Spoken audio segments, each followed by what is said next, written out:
We play 3 nights in a row, okay.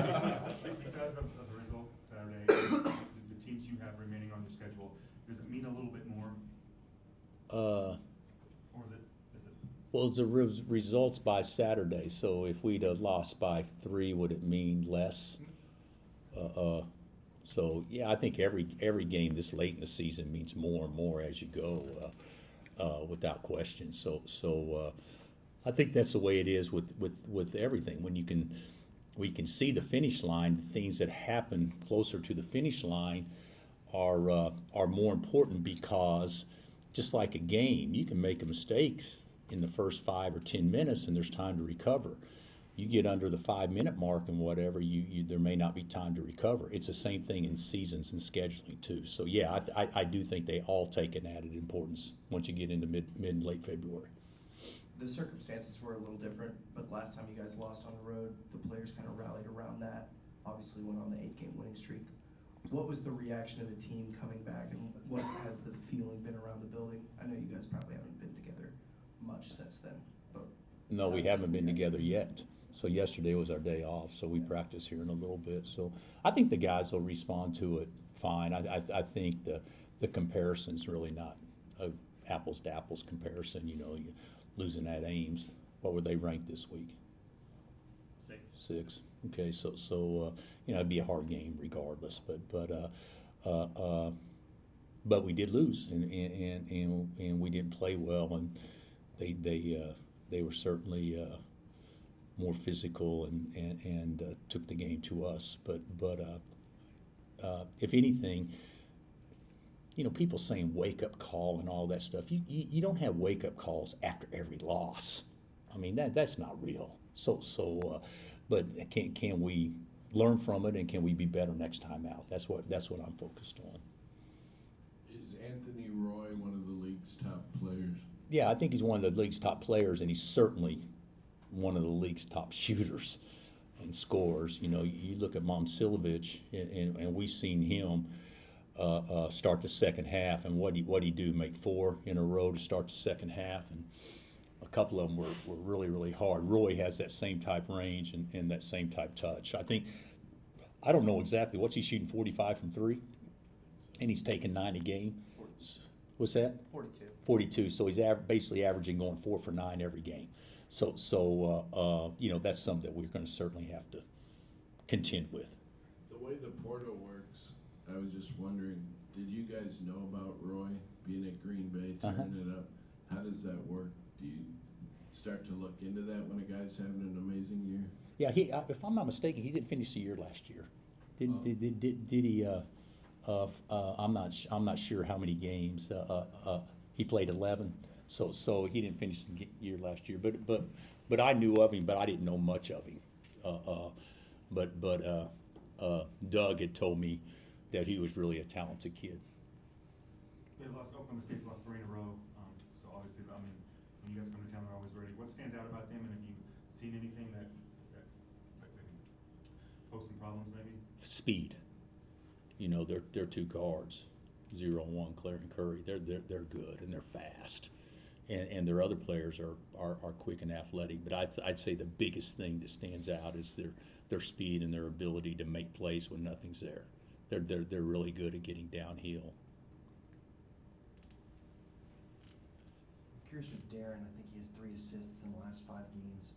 Passing the ball, is there something teams are doing to force him out of those situations, or is that an area you feel like he can kind of take another step down? He can take another step. But I do think, you know, when you trap him and do some different things, you take away the immediate opportunity for an assist off a ball screen that's drugged to 40 feet. So you're not going to get assist at 40 feet. Even if you get out of it, you're going to throw the ball to somebody, and then it's going to be his opportunity to be the assist guy. But what do you call that in hockey? A hockey assist, where it's a pass that leads to the pass. I think that we can become much more efficient doing that.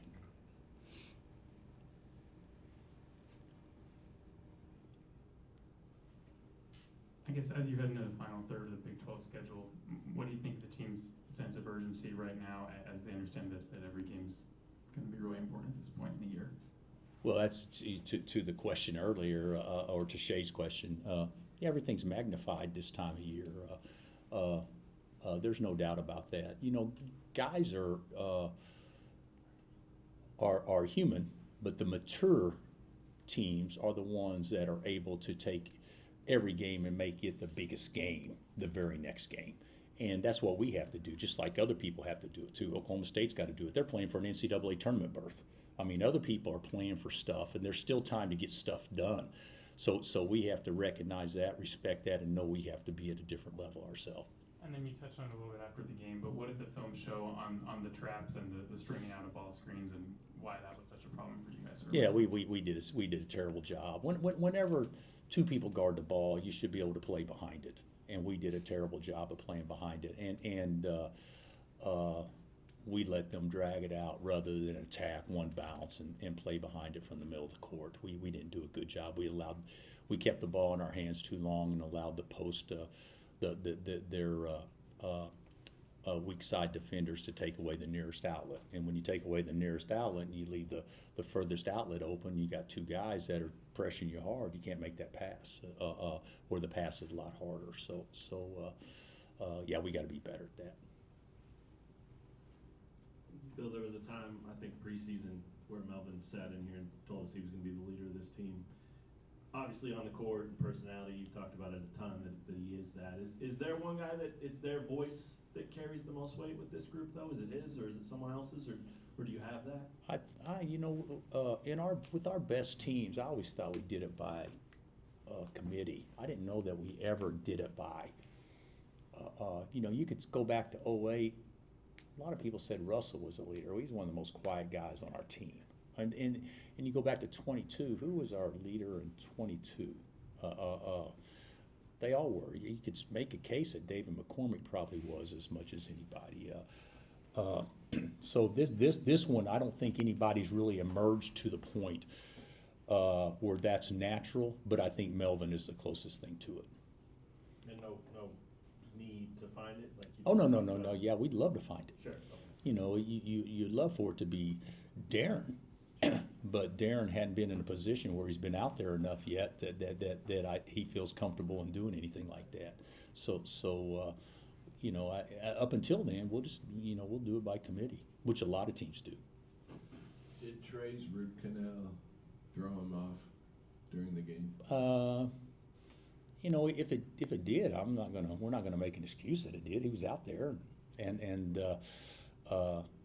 he wasn't as effective as he had been, but I'm not sure that's the reason why. Maybe it's because they guarded as well, and stuff. But he can certainly be more effective and do more than what he did the other day, and he will. Last week, you only had one game, but it was, for you, was it an emotional week with Scooter and everything? You did a long, great speech and all that. Was it a taxing week for you? For me personally? Yeah. Yeah, I think all the weeks right now are pretty taxing, but obviously that was and some of you guys were there. That was a very, very, very nice first-class thing that he deserved and family deserved, and athletic department did a fabulous job in helping make that happen. That was special, and did that take priority over my job? Only for that day. But that day that was a priority. But that's not an excuse either. Scooter would be disappointed if we used that as an excuse. So What do you think of Jerome Tang being let go and the timing and all that? It really surprised me with the timing and everything. I think sometimes I've actually thought about this a lot, and I have a hard time coming up with a conclusion, because we don't really know everything that's going on, and we try to make determinations from the cheap seats based on what other people say or other people write. And I'll be honest, I like Jerome. I hate to see when any coaches gets let go, but I also know that It's big money and it's big business, and people make decisions based on what is in the best interest of their, employer, and the employer is Kansas State University. So, without saying too much, because I shouldn't have an opinion, because I don't know enough to have an opinion. That's why you have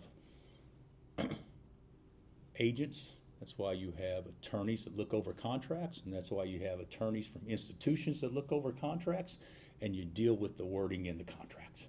Bottom line, if KU wanted to get rid of me today, that's their decision, and that would be their decision, but all things would refer to the terms of the contract. And if I wanted to get rid of KU, which I don't, all things would refer to the terms of the contract. And I'm sure that's exactly what they're hashing out now, is how that contract is written. And from an outside looking in, I certainly hope fairness prevails. 6 games left. Overall, do you like where your team is at? And is there one area where you guys can really take the next step, maybe to move forward? I actually think do I like where we're at? I like more where we're at 4 days ago than I did 2 days ago. But we can become tougher. We can become better defensively consistently. We can understand more about what it's like to win away from home. We can definitely be much more fluid offensively. You know, the other day to the question that was asked about them stringing us out and all that stuff, and they did that, and we were awful handling pressure. How many turnovers we have for the game? Huh? What was it? 12, 10 in the first half. Correct. If you'd have told me going in the game we were going to have 12 turnovers in Ames, I would have said probably, okay, all right.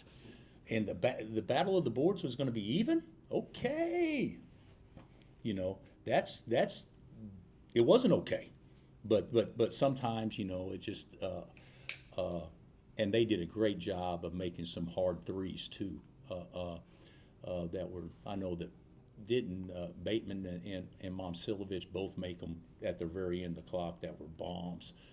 But that's what happens when you play well, you know, and you have momentum. So we didn't do enough to take that away. But I think we can get better in all facets. I don't think that we're where we need to be in any area yet. All right, Coach. Thanks, Coach.